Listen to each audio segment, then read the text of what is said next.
tense here. It's really tense. You can see holding nervous. onto my orcs for good luck. Well, we're into the third game here between PHELAN and DIABOLUS, Fortune Champions semi-finals. The winner will go through to face the winner of the XL and M&M game. I was always going to say Bulldogs, but Bulldogs are out. You said like M&M. M&M game. The winner of the XL M&M game, which will be coming up after this one. Now we're going to jump into the picks and bans. We're already rattling through them. You can see the Kindred has been taken off by PHELAN. It's going to be a similar set of bans for DIABOLUS. Wondering whether they are going to go for a more active bot lane this time round, because you give Snuggly and a Chew that kind of combination against a very passive lane in the form of Ezreal or Braum. You're asking for it. And I think the way I see it is game 1, PHELAN lacked engaged, they lost. Game 2, DIABOLUS lacked engaged, they lost. And I feel like they put themselves in a position where if you fall behind and you lack that engage to find something, you're not going to get back in the game. And we do see similar bans, but slightly different. They're banning away that Zilean, and that could mean, because remember they banned Vayne last time, they want to first pick Vayne. It could be better because Zilean's off the table, but I was not too fond of that. And I think they did so much last game in the 2v2, I think picking the Vayne is a bit disrespectful. I don't think it gives you much in the laning phase. Go for the Rumble ban here. Wondering whether that's something that you kind of... I think ADM has played Rumble mid, hasn't he? Yeah, but... I mean, it's a bit of an interesting one to pick when you haven't seen the draft phase already. Maybe that gives you indication of something that Croxon maybe wants to pick that would be bad into Rumble. That's the only thing that I can think. Or maybe Kerberos. I haven't seen Aragon play much Rumble, but... No, it seems unlikely. It's going to be the... I really like this. The Rakan was huge in both Game 1 and Game 2. I like that they prioritize it. And the thing is, a lot of people think Rakan and Xayah are so great. Sure, they are. But Rakan is good with a myriad of the AD carries. So great with Tristana. Also works really well with things like Kai'Sa. Now goes over to DIABOLUS to see what they're going to take in return. This is it, Kerberos. When it hits the fan, you go for the Yi Lulu boost strat. Let's do it. Oh, God. Hopefully not. Do you see the Akali locked in?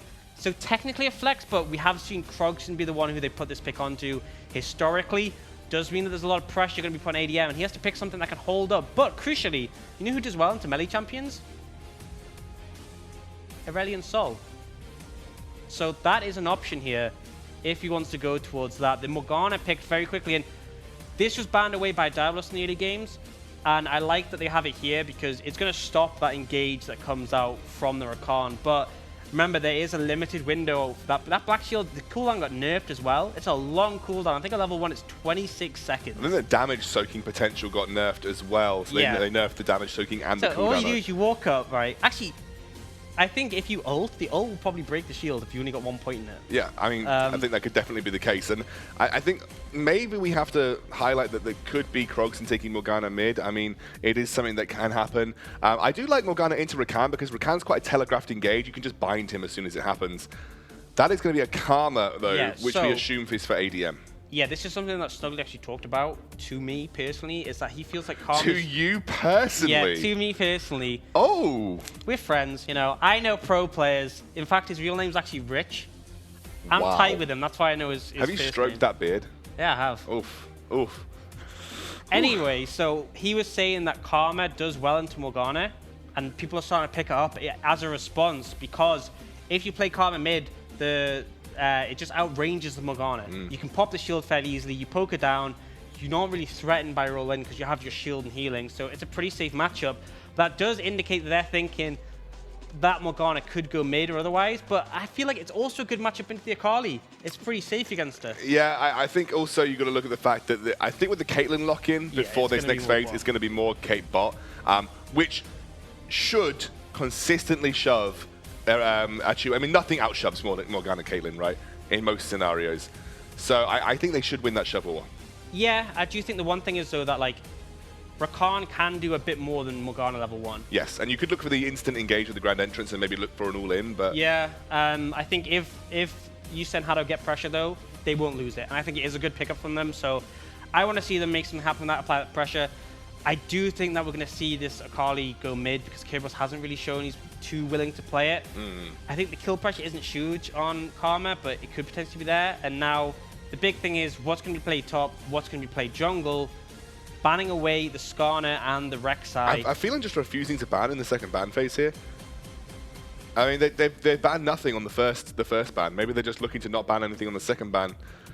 just to maintain a wider champion pool. I'm wondering whether Diabolus now, I mean, what do you go for? You ban the Skarner, you ban the Rek'Sai? I mean, personally, I would just ban like random picks that aren't going to get played. You have to wait. Oh, it's going to be the Cassiopeia. It seems weird that they did miss a ban, though. They do ban the Cassiopeia out, which means I'm not certain that this Akali is going mid lane. I think it's very likely it is. I'm not certain myself, but it'd be weird for Kerberos to take over. But remember, Kerberos is someone who has shown he's coming out so far ahead of Aragon in these solo lane matchups. They will take that Lee. When it hits the fan, he's going to be Monk is picking up the Lee Sin. Soft does have that as a champion that he likes to default onto.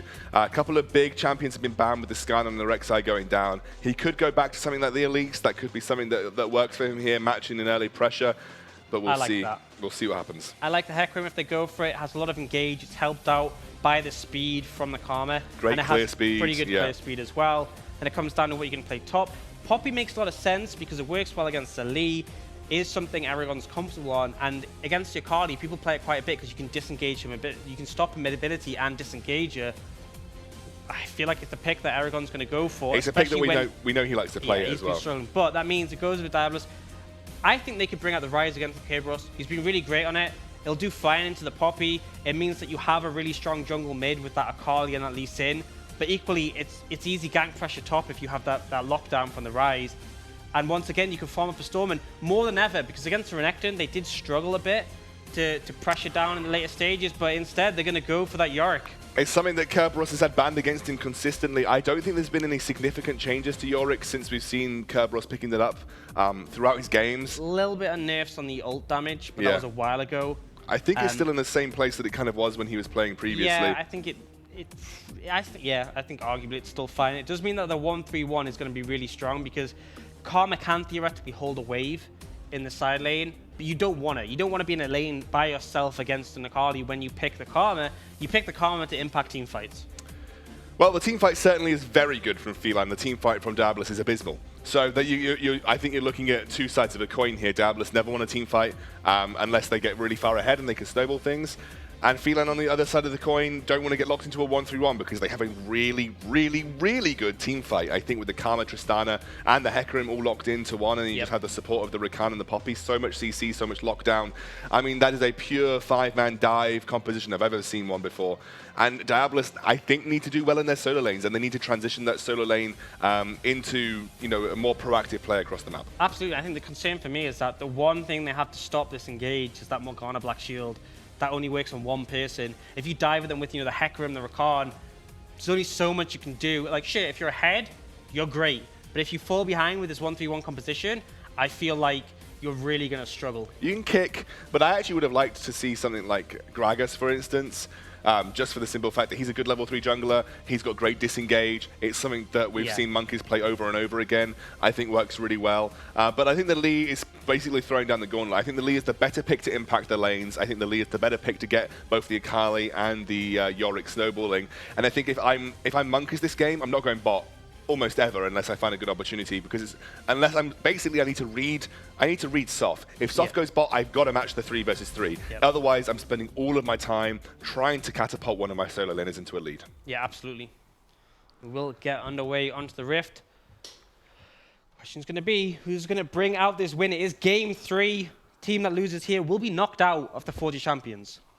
Hado just looking to get some kind of information around that red side jungle. You can see Achu and Snuggly aggressively holding that brush on that river entrance. Snuggly at the very forward position. If Yusa and Hado overstep here, Snuggly may level up that grand entrance. Achu may level up that rocket jump, and they might go for a big engage, just very early level 1. I feel like you should take a safe path, but I guess they just don't expect it to be to happen, for them to come that route, and they will just back off the lane. But you can see Achu and Snuggly are a very aggressive lane position once more. Pings are coming through. Yeah, they must expect it. They must expect it. I don't think they're going to fall for it again, especially with the way Achu's been playing. He's been playing around vision well, playing very cheesy to jump in when someone's isolated. we saw in the previous game. So oh, they I are would stepping. expect this. They are stepping aggressively here. I don't know if they have any idea on the bottom side of the map. Achu goes in for that grand entrance. You're looking for an ability to get onto Yusa. Yusa taken very low, but the route is there from Hado. Yusa gets taken low, but that is the Ignite going down and actually traded a significant amount of damage back. The fleet footwork should provide a bit of sustain too. Crucially, the route really stopped Achu from getting more damage in. And the fact that Yusa didn't have to use the heal there, he's in a pretty favorable position. Because remember, one of the big things with bot lane trading is that Ignite cuts the heal from summon the heal in half. So now that they don't have that from Snuggly, I feel like the 2v2 is going to edge in Diabolus' favor. It's going to be careful about when one of these bot lanes hits level 2 and who gets the advantage there. We do see that Soft has gone for a blue side start clear, but a very aggressive engage. Hado has got the route down onto Chu right now. Monk is coming through, but it might not be enough. The first blood from Yusa flash. Now they're going on to Snuggly, who's forced to flash away again. Monk is going to get a bit of damage, but won't commit any further than that. This is the start that you wanted if you're Diabolus, punishing the aggression from Chu and Snuggly. Yeah, and it was just over-aggressive. I mean, Monk just turns up and does nothing. He literally didn't impact that kill. He didn't manage to get Snuggly. He had no impact there. PHELAN just lost that 2v2 by themselves. And all that happened was they dragged Monkeys away from his jungle a bit, which slowed down his clear. But at the end of the day, you should not be going that aggressive and just sort of really falling apart. And crucially, Achu still had his flash. And maybe he saw Monkeys coming, and that's why he opted not to use it. But I feel like if you go for those aggressive plays, you commit everything. I think that was... I think if you were Achu there, you were looking at the fact that Monkeys was basically on top of you. So even if you use your flash, you're expecting him to be able to dive with the Q. And he's actually on the top side of the map, or the bottom side of the map, sorry, taking the River Scuttler. Soft now looking for a potential engage here. But Monkeys is in the area. Monkeys can look for a counter gank. And with the backing now from Yusa and Hado, he's going to just I just feel like away. There was that point where the binding hit, where if you flash that binding, I feel like like if you get hit by that binding, even regardless whether Monkeys is there or not, you die. Yeah. I feel like you flash the binding, or you're just accepting your fate. So I mean, I guess maybe it would have gone the same way regardless. Was it a point blank binding? That's the only question I have. I didn't see how close. There was a little bit of range. You definitely could have flashed it. You definitely could have flashed it. Well, I player guess for Choose Caliber as well. Yeah. 100% should have been able to. Aragon aggressively pushing here, maybe alluding to the fact that you can see Soft on the top side of the map wants to keep himself in a gankable position. But this is a better start right now for the Diabolus bot lane especially. They really needed this. I think Achu and Snuggly were riding on a high off the back of that last game. They were probably some of the best performances of this season from that bot lane from PHELAN. And so Yusa really needed this aggressive start to work out. Hado actually, I think, has been on point with those bindings. That really has been a big positive for this lane. Yeah, because I'm going to be honest, his Braum play was a bit sloppy, but his Morgana stepped up considerably. And it's a really good matchup for Rakan, because not only can your shield block his grand entrance, but also your binding can catch him midway through when you're trying to travel, and it just completely interrupts it and shuts it down. What I want to see from Diabolus this game is more investment into vision. There's something that I was a little bit disappointed with them over the previous engagement. And Aragon takes so much damage. He's kind of disrespecting Kerberos here with the damage that he took down there.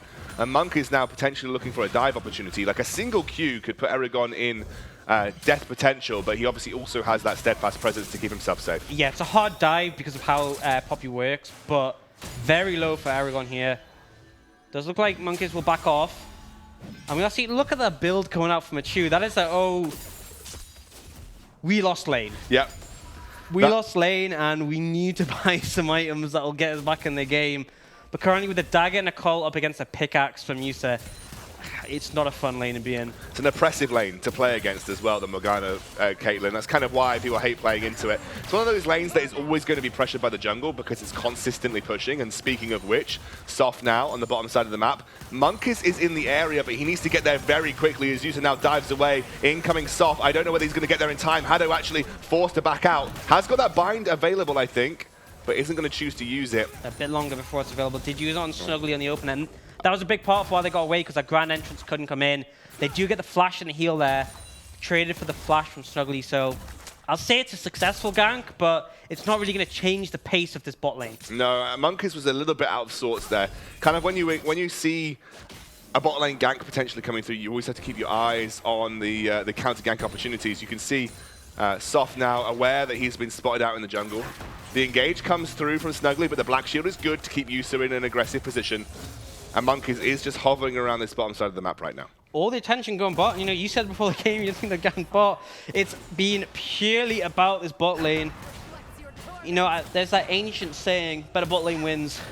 I think both teams are trying to play towards that. Well, I think it's because we had so much action in the early game. Like, as a chewing Snuggly, you naturally need that kind of attention to bring yourself back in the game, as well as the fact that a Caitlyn Morgana lane, the reason people say that Caitlyn Morgana lane is beatable is because it is so easily gankable, because they shove so consistently. And I think as well in the early levels, that was their chance to find something, and they did force a lot, but they just overstepped a little bit and got punished. So I can understand the thinking behind a Chew and Snuggly's early game play, but it has backfired to some degree. That being said, ult's going to be coming up soon, and I feel like that is the time where you can really punish Yusuf Hado, because if they use the Black Shield and just the Grand Entrance, you're going to have the ult available before the Black Shield's back up. I think Soft managed to get into this red side jungle of Monkeys pretty scot-free right now. No vision of him entering on that red side jungle below the Rift Herald pit, and he's going to get 2 camps as well as the red buff away from Monkeys right now. Krogson going for a trade 1v1. Actually, you can see now Soft going to dive in. They're going to use that smoke screen, but Soft has got the ultimate available. They're just desperately trying to find Krogson, who's taking an aggressive position. Soft now so low, dives away with the ultimate. Actually, that's a brilliant flash. And the kick comes through. Krogson picks up the kill. He was just playing with his food, bought so much time, and then Soft, he goes for the ult, but the kick from Monkeys is absolutely beautiful. That was just perfectly orchestrated. I want to praise PHELAN though where I can. Like Gren, really good with their vision control in the red side jungle. So much damage onto Snuggly right now. Yusa is going to try and get the kill, but it will be forced back from a Chew, and they won't commit any further than that. Oh, Snuggly just messed up that CS. It's sad to see. I feel bad for Chew, but regardless, that's one of the situations with the Morgana Caitlyn lane. You hit that binding, the trap's going to follow. It's so hard to deal with, and now a Chew and Snuggly, they need to shove this lane in fast. Snuggly's going to try and clear out some vision in the river, but you need to recall and try and get some items. I do believe that you should be able to pick up a BF sword. You have to get that if you want to even try and match the pressure from Yusa, but the issue is this is when this lane gets really scary, because if a binding hits, you could die from that alone. Binding into trap could well be enough just to kill you when there's the BF and the pickaxe behind those Caitlyn headshots. So they have to play this lane so much more carefully. Kerberos just shoving in Aragon once more. Pretty even across the board right now. Kerberos has got a minus CS advantage, but Aragon's got a big wave pushing towards him. So it's pretty much tit for tat in terms of top lane trading. Kerberos hasn't really run away with things like he did previously. That ward's been pinged out that's behind the bot lane.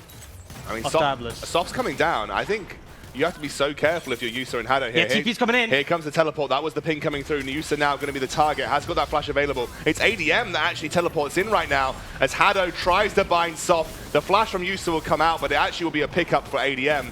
Achugo's aggressive. A little bit too aggressive, if you ask me. I don't think you win those trades. I don't think you win those trades. Oh, but they get him. The charm comes through onto Monkeys. He's forced to flash away, but actually going to be the kill picked up by Snuggly as the ultimate and the Ignite gets the kill. Oh, it looked good, but the defense was there from Snuggly. Crucially, the Guardian and the shielding coming in from Snuggly was enough to keep Achu alive, and they end up baiting Monkeys in. We saw the TP coming, it looks like DIABOLUS didn't, and they managed to pick up a kill. It was only on Hado, though.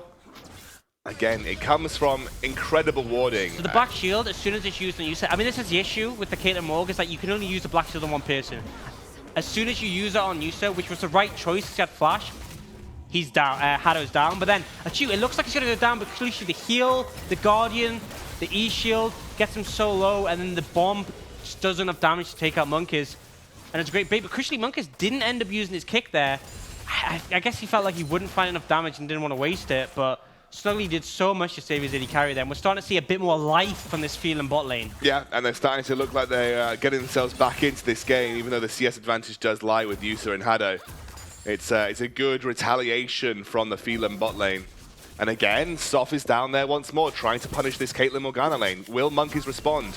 And honestly, over time and time again, it has been the warding from PHELAN that has won them the game. That was a weird animation. That was a weird animation, and again, Yusa in the bot lane has got that Black Shield available, but they're going to go on to Hado, who has got the ultimate himself, trying to keep himself alive. He gets the kill and the stopwatch. It's a really good stopwatch use, and now Monkeys is coming through. The binding onto Snuggly. They should pick him up and get out here. The teleport will mean absolutely nothing.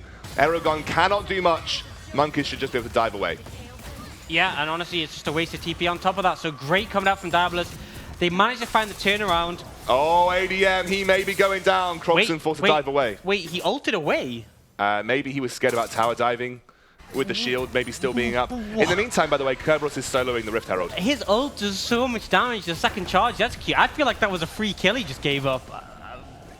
I don't know. Monkeys is down the bottom side of the map. Again, like I said, Kerberos has literally just soloed this Rift Herald, which is a heads-up play by Kerberos and DIABOLUS in general. And now Aragon is going to play 1v3 in the top lane. With the Maiden, the Rift Herald, and Kerberos hammering away at the tower. He's going to get so many plates here. He might even... I think he could just get the whole tower, to be honest. Yeah, there's no teleport from Aragon and no one there to respond because that bot side jungle is being taken by Soft. This will get it down to just above 2. But then I think with him hammering away at it as well, he'll definitely get one more.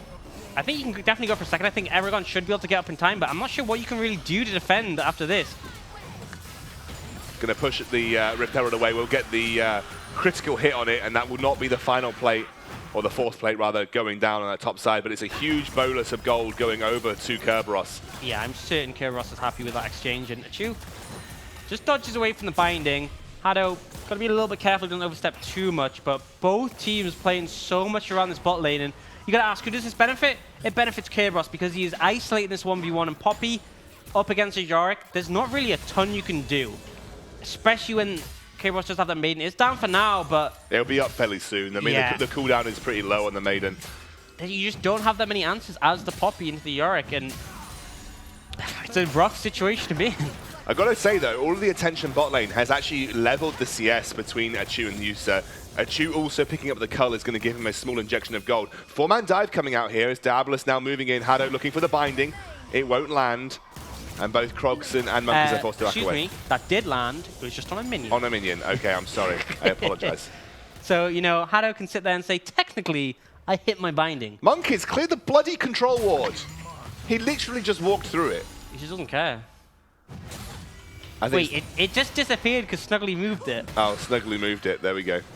See, he was playing the 300 IQ play. He knew it was going to get moved. So He knew I don't know, like, I feel like the vision from DIABOLUS has been fairly lackluster almost in every game that we've seen from them. And PHELAN have consistently put incredible vision down on the map, which realistically has landed them the picks and some of the engages that they wanted to get the win.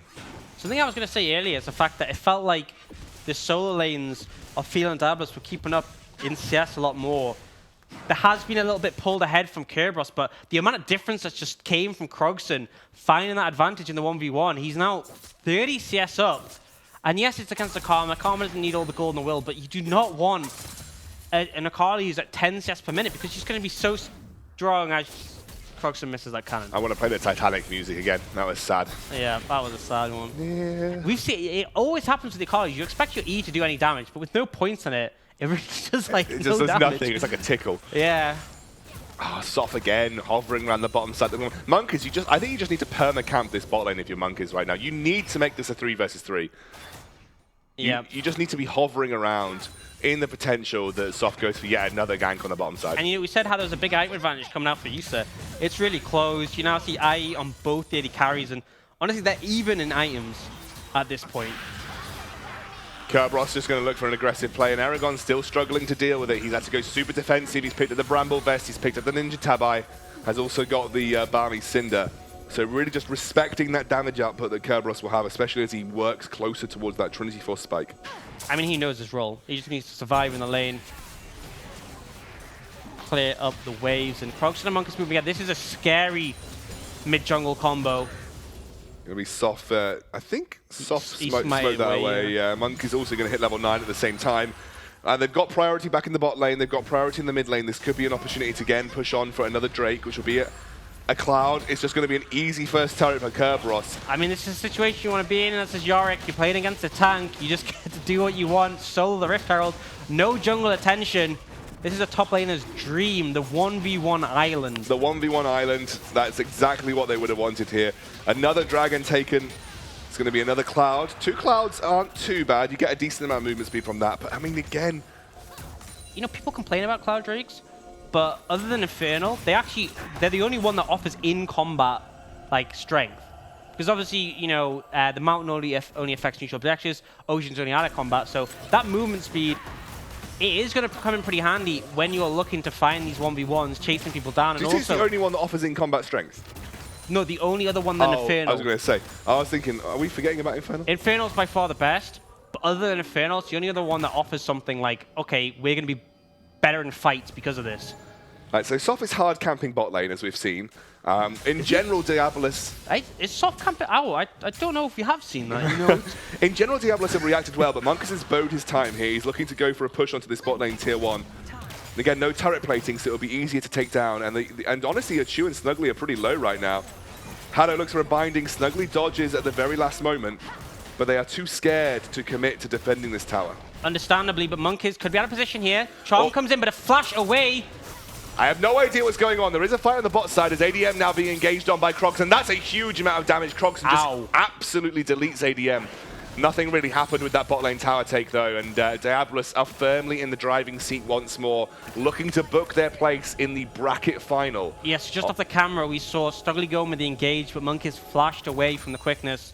And that's one of the things with the nerfs to Ricard, it's not as reliable. And then Crocs just destroyed Everyone's TP'd in, by the way. ADM. Yeah, I don't think there's much they can do here. No.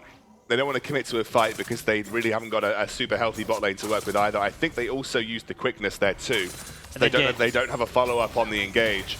And this is going to allow Diabolus to make a rotation to that mid lane, pick up a tier 1, and they may even rotate to the top lane tier 2, where Kerberos is once again. I mean, no one's there to defend. They might just get this tier 2 mid as well. And he's just going to block out any defense coming in from Aragon, who's going to pick it up by himself. PHELAN have kind of entered this a little bit.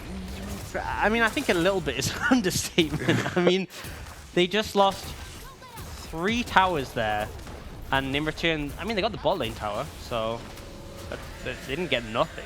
I give credit. I mean, Kerberos, you put Kerberos on a 1v1 island, he beats most top laners in the UK, and he has been very happy to do that here versus Aragon. It's literally how Kerberos wants to play, and Krogshan has shown he is able to farm up a storm on this Akali, and that CS difference, that extra gold, and the fact that the all-in potential is so strong from the Akali means he's just really... He's going to take over that mid lane now, or if he heads to his side lane, I don't really see what ADM can do to contest him other than sit in the tower and clear waves. Have a look at the Chu and Yusa matchup, though. You can see, actually, even on itemization right now, realistically, both at Infinity Edge and at Rapid Fire Cannon. Now, this is good for Yusa, but obviously it also speaks testament to how Chu and Snuggly have dealt with this fairly difficult laning phase. And all it took was soft ganking 60,000 times. Yes, I think it is worth highlighting. There was a very heavy commit there from soft to the bottom side of the map. As now Krogson getting engaged on, maybe forced to ultimate away. Has got the support of his team, and I think also PHELAN realized that there is a potential support network there, and so they're not going to go aggressive onto Krogson. I think a big thing as well is they lack the damage. It's so hard to kill the Akali before she gets a Shroud down. So Snuggly didn't even use the quickness there for the extra lockup. In the end, just zoning away the Akali. Something worth noting that is actually, because obviously keeping a Chu relevant here was really important for PHELAN, but they have sacrificed every other lane to technically the superior solo laners here from Diabolus, and that is really what's hurting them the most. Yeah. I mean, really, Kerberos has done the most damage this game, and no one has touched that lane. And that's the thing is that, yeah, PHELAN have played, okay, Tristana's going to be strong in team fights.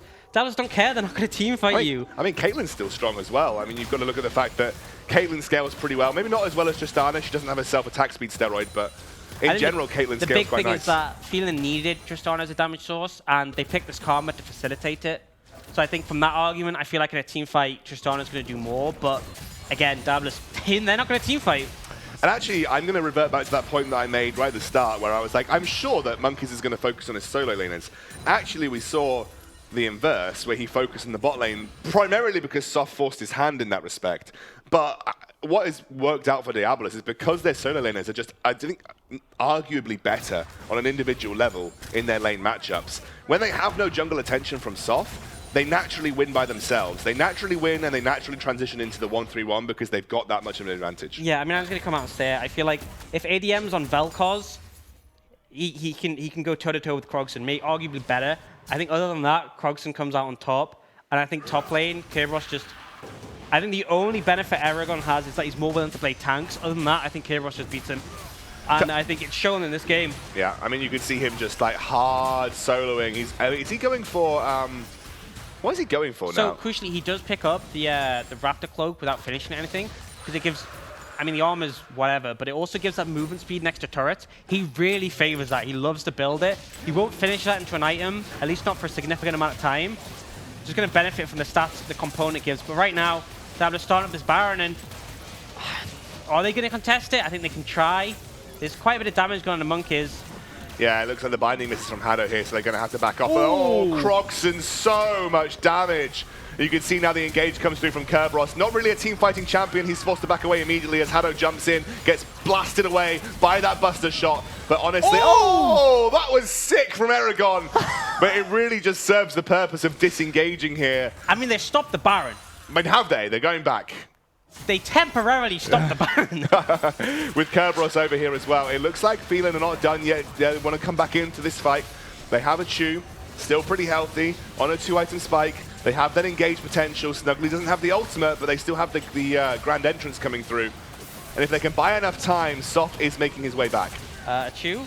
Yep, a Chew. We're not sure what you're doing. Croxon looking for an engage. Has that strong smoke shroud. Doesn't matter though because the Baron's going down. Croxon will just back off. Aragon now as well, and that was a little bit awkward from PHELAN. They did what they could and they didn't lose any of their members, but it's still DIABOLUS that come out on top with the Baron. Yeah, I'm just not understanding the priority. It felt like when you, I mean, I guess they saw Croxon by himself, but it's an Akali. You can't kill it quickly. It also has the potential to turn it around.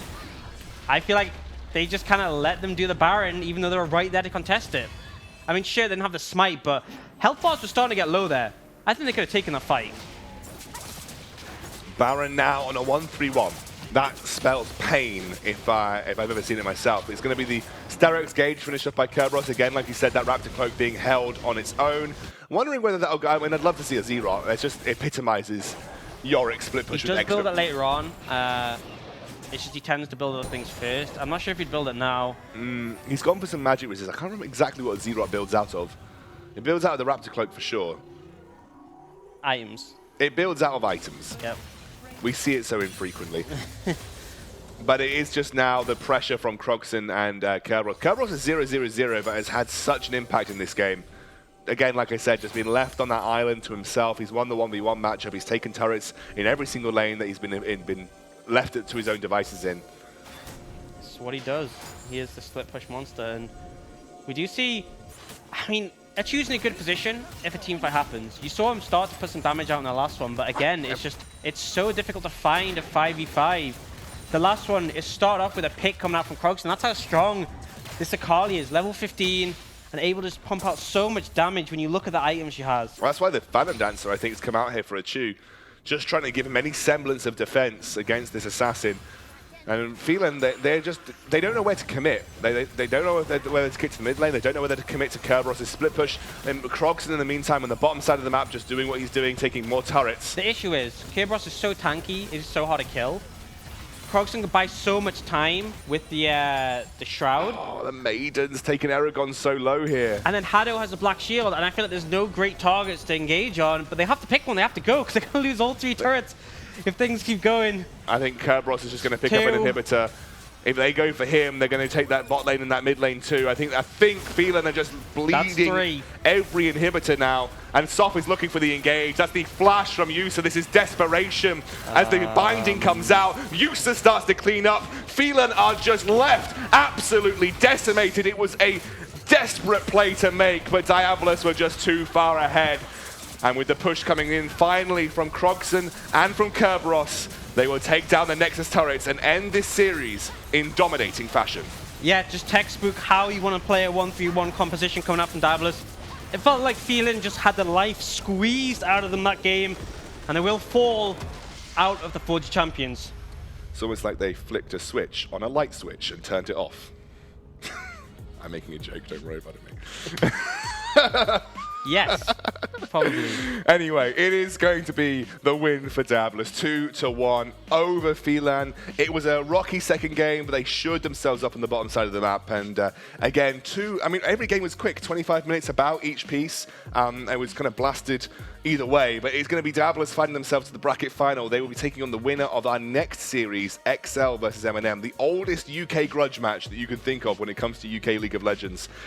We used to call this El Clasico back in the day. Yep. We'll have to see whether XL can shape up, because they did not look particularly good in their games in the quarterfinal, whereas M&M did look okay. I mean, it was a little bit shaky, but honestly, XL, they just need to shore up, especially with XL in the mid lane. Their solo laners especially just need to make sure that they're playing their best. Yeah, I can definitely remember some plays that came out that were suboptimal is the word I like to use. Suboptimal. I am waiting to see if we get an MVP for this series, by the way. Hopefully we'll get one at some point. I don't know whether we're just calculating those ever-important statistics to go along with them. Who would you call MVP? Okay, I'm going to go I'm going to go Curb. Yeah, I think Curb as well. I think the only one you could argue is probably Krogson, but I think Curb did more overall. He did solid 2 Rise games where he was a threat. His stats might not actually reflect that, but I think even in the loss, Kerberos was the best performing player. I think he had a really solid Rise performance in their first win, and even though he didn't get any kind of involvement in the kill until the very end, he did so much work just being left alone on that island. He did his job. He was a side lane monster. Exactly, but the most important thing is he dominated the 1v1, which is what he needed to do. And so for me... He dominated so much he could go get objectives like the Herald, bring it into his lane and use them. Yeah, so for me, Kerberos was just... more about the consistency across every game. Because like I said, even in the loss, he felt really good. Like game 3, Krogson looked really good. I think there was a good game 1 come out from Monkeys, but I think he was the one who was consistent throughout the series as, you know, the player who kept his play at a high level for Diabolus. But I'm waiting for production confirmation here. We could get completely bamboozled and get something completely different. But that's personally where I would throw my MVP award. Who do you think, out of M&M and XL, who do you think Diabolus would prefer to face in terms of their play style?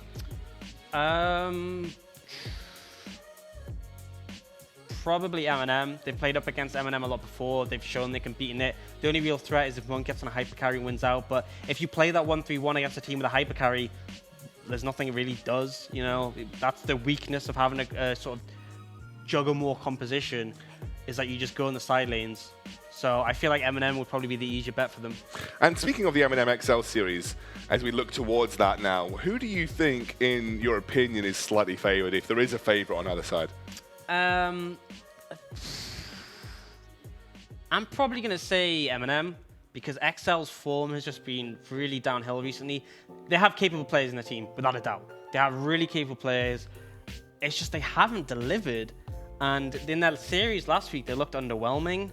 And I think, to say the least. Yeah, I think if they don't step it up, M&M will just take it, because M&M haven't always been our strongest team, but they've always shown they're willing to bring the fight. And I think a good series from them, they can absolutely take it. I think I'm actually just given XL's form leaning on the side of M&M. I think, you know, on paper, you'd look at XL's roster and say they should be superior in almost every position. It's been the story of the whole season. Yeah, that's been XL's story the entire season, especially when they brought Kasing and XL into the same roster. You're like, you've got 2 LEC players here. They should hard smurf this. Yeah. But they haven't. They haven't found that form. And it's not been great for them. It does suggest that UKLC is harder than UKLC?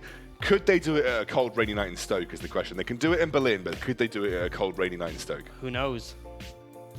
Yes!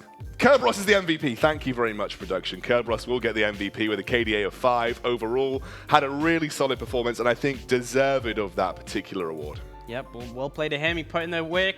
He sat in the side lane for 30 minutes and just farmed, and he earned his team the victory. You're underselling his performance. No, he was very, very impactful. He did make things happen for his team. He did what he needed to do, and he was consistent across all 3 games, as we said. And like I said, they now find themselves in the bracket final. Now, the bracket final is not the final of the Forge of Champions. The winner then goes on to take Fnatic in the grand final in a best of 3. So the M&M or XL winner has to face Diabolus. The winner of that will then go on to take on Fnatic in the grand final, which will be the grand final of the Forge of Champions. Fnatic booked themselves to the finals by winning the tower. That's pretty nice for them. Yeah, they don't have to do anything. They've not had to play anything. They just sat there like, oh, we'll just wait. We'll just wait. And speaking of waiting, you'll have to wait no longer. We're going to cut to a short break, and then we're going to jump straight into our XL and M&M series.